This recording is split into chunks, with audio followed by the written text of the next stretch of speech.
መሰረተ ክርስቶስ ቤተክርስቲያን ዋና ቢሮ ማለት ነው። ዛሬ እንግዲህ አንድ አዲስ መግለጫ ይዛ ወጣለች። መግለጫው ሙሉ መግለጫው እጄ ላይ ደርሷል። እነሆ መግለጫውን የማቀርብላችሁና አስቀድማችሁ ግን ለዚህ አዲስ ከሆናችሁ ሰብስክራይብ፣ ቪዲዮም ደግሞ ላይክ በማድረግ እንድትጀምሩ በትህትና ጠይቃችኋለሁ። መሰረተ ክርስቶስ ቤተክርስቲያን አስተዳደር መሪዎች ጉባኤ መጋቢት 12 እና 13 2017 ባካሄደው ሁለተኛ መደበኛ ስብሰባ ለቀጣይ 4 ዓመታት ቤተክርስቲያኑ በምክትል ፕሬዝዳንትነት እንዲመሩ መጋቢ ሰብረለ ከድርን ሾሟል።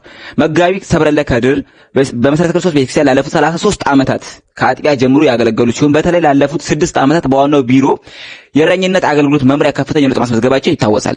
የሹመት ስርዓቱን ያስፈጸመው የቤተክርስቲያኒቱ ፕሬዝዳንት መጋቢ ደሳለኝ አበበ ለቤተክርስቲያን ሰውን የሚሰጥ እግዚአብሔር እንደሆነ በመግለጽ አዲስ ምክትል ፕሬዝዳንቱን ከእግዚአብሔርና ከቤተክርስቲያን የተቀበሉትን አደራ በትጋት እንዲወጡ አሳስቧል። መሰረተ ክርስቶስ ቤተክርስቲያን ይላል።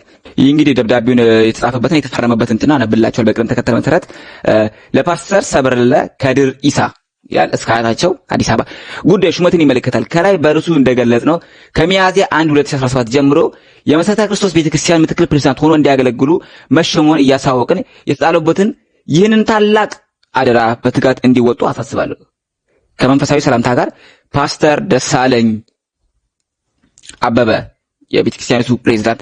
ግልባጭ በመሰረተ ክርስቶስ ቤተክርስቲያን ይልና ለፋይናንስ መምሪያ፣ ለሁሉም ቀጠና ጽህፈት ቤቶች፣ ለሁሉም ክልል ጽህፈት ቤቶች፣ ለመሰረተ ክርስቶስ ልማት ኮሚሽን፣ ለመሰረተ ክርስቶስ ሴሚናሪ ባሉበት ቦታ፣ ለኢትዮጵያ ቤተክርስቲያን ህብረት፣ ለኢትዮጵያ ወንጌል አማኞች ህብረት ካውንስል ይላል።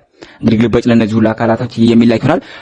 እንግዲህ ፓስተር ሰብረለ ከድር ኢሳ ሹመታቸውን ወይም ደግሞ አገልግሎታቸውን የቤተክርስቲያኒቱ ምክትል ፕሬዝዳንትነት አገልግሎታቸውን የሚጀምሩት ከሚያዝያ 1 2017 ጀምሮ መሆኑን ከዚሁ መረጃ ወይም ደግሞ መግለጫ ላረጋግጥ ችያለሁ።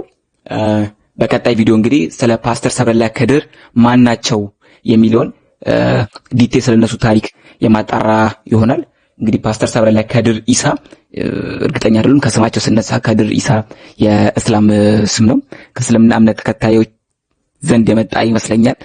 ፓስተር እንግዲህ ስለነሱ አንዳንድ መረጃዎችን አገላብጬ ምናምን ነገር በዚህ 2 ቀን ውስጥ ላቀርብላችሁ እሞክራለሁ። ይህ ቪዲዮ ከተመቻችሁ ላይክ በማድረግ ቪዲዮን ደግሞ ሰብስክራይብ በማድረግ ልታግዙኝ ሲል ጠይቃችኋለሁ።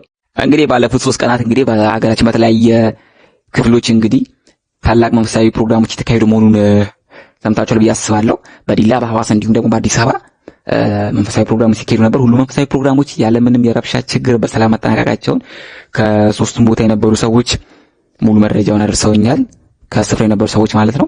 አዲስ አበባ ትናንትና ምሽት የነበረው የፓስተር ተከስተ ጌትነት የመዝሙር ድግስ ያለምንም የጸጥታ ችግር በሰላም መጠናቀቁ እንግዲህ እዛው አካባቢ የነበሩ ሰዎች በፕሮግራም የታደሙ ሰዎች ሊነግሩን ይችላል። ያው እኔ ፕሮግራም ላይ ለመታደም አልቻልኩም። ትንሽ አዲስ አበባ አይደለም አቅራቢያ ማድረም ትንሽ ወደ ገጠሩ ክፍል ገባ ስለምል ሩቅ ስለሆነ ልደርስ አልቻልኩም። ያልደረስኩት እንግዲህ ምንም ማድረግ አልችልም። ጌታ ከረዳንና አስቱ ካዘጋጀች እንግዲህ አስቴር ለመምጣት የዘማሪ አስቴር አበበን ኮንሰርት ለመምጣት ከወዲሁ ለመዘጋጀት እሞክራለሁ። ብዙ ርቀት አለ። ሶስቱን ተውትና ብቻ በሰላም ተጠናቋል። የፓስተር ተከስተ ጌትነት የመዝሙር ድግስ እንግዲህ እንዲሁም ደግሞ የነብይ እዩ ጩፋ ፕሮግራም በሐዋሳ የነበረው በሰላም ተጠናቀቁ መረጃው ደርሶኛል። የነብይ ሚራክል ተካም የሌለው ፕሮግራም በሰላም ተጠናቀቁ እንዲሁም መረጃዎች ደርሰውኛል። ሁሉም ፕሮግራሞች ያለ ምንም የጸጥታ ችግር በሰላም ተጠናቀዋል ማለት ነው። በመቀጠል እንግዲህ ሶስተኛ መረጃ ይልቅባ እነሆ አሁን 400 ብቻ አይደለም 400 ብቻ ሰብስክራይብ ደርሻለሁ።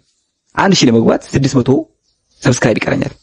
እና አታስገቡኝ እናንተ ወንድሞቼ እህቶቼ፣ እስኪ አስገቡኝ። እኔም ልሸልማችሁ 1000 ሰብስክራይብ ከገባው ምርጥ ጊቫዌ ይኖረኛል፣ እምሸልም ይሆናል። ከዛም በተረፈ ደግሞ አንድ ሰው ከ5 እና ከዛ በላይ ሰው ሰብስክራይብ ካስደረገ ስክሪንሾት አንስቶ በቴሌግራም አካውንት ይላክልኝ። ከስራ አካውንቴን ዩዘር ነው አስቀምጥላችኋለሁ፣ የምሸልም ይሆናል። 5 ሆነ ከዛ በላይ ሰብስክራይብ ያስደረገ ሰው ካርድ የሞባይል ካርድ የምሸልም ይሆናል። እንግዲህ ሁላችሁም በማስደረግ ቻሌንጅ ተቀላቀሉ። 1000 አስገቡኝ በቅርቡ። እኔም ደግሞ እንደዚህ ትኩስና ፈጠን ያሉ መረጃዎችን በፍጥነት እንዳደርሳችሁ ዘንድ አቅም ጉልበት እንዲሆነኝ ነው። ብቻ ይመቻችሁ።